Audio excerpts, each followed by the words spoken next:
Do you ever feel overwhelmed with maybe the chaos or things just aren't in the right place or somebody else puts it in the wrong place? Sometimes someone will say, hey, go get me that or grab me that. And you go in and you're like, oh my gosh.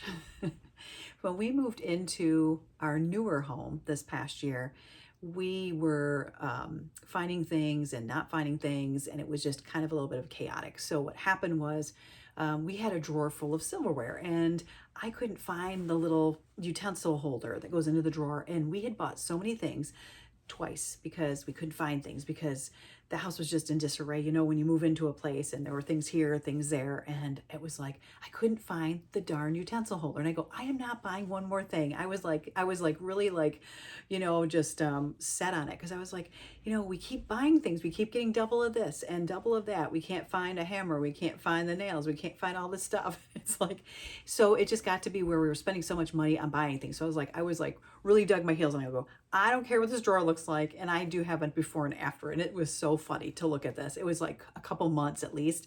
I had a towel in the drawer and I had all the silverware as good as it could be. But it was like, hey, go in there and try and find a spoon and a fork. It was a little bit rougher than probably having the holder in there. But I was like, I don't care. I'm like, I'm not going to keep spending money because we have all these things and now we have to get rid of them because we don't need two of them, obviously, right?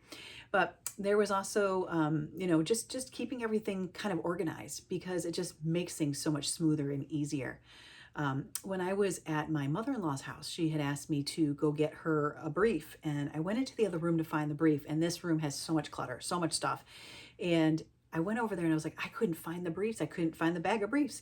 I found other things and I was looking at her blankets and towels and I'm like, where the heck are these things? I finally found them, but it took me forever.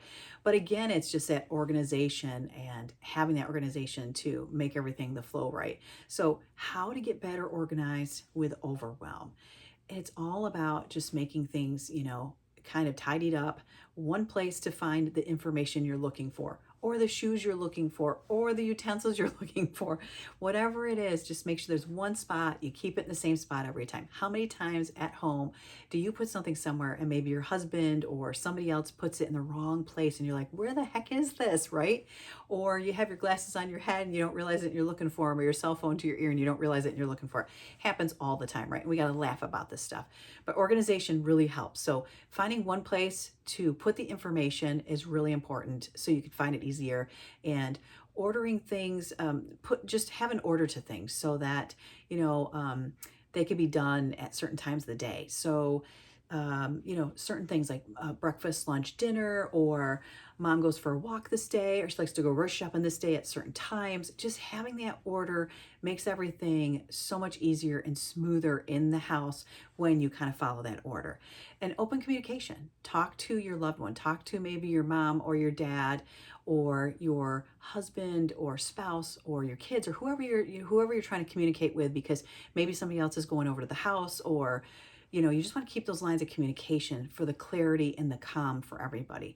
You want to keep things really nice for your loved one, but also for you so that you can continue to support and be able to find things when you need them.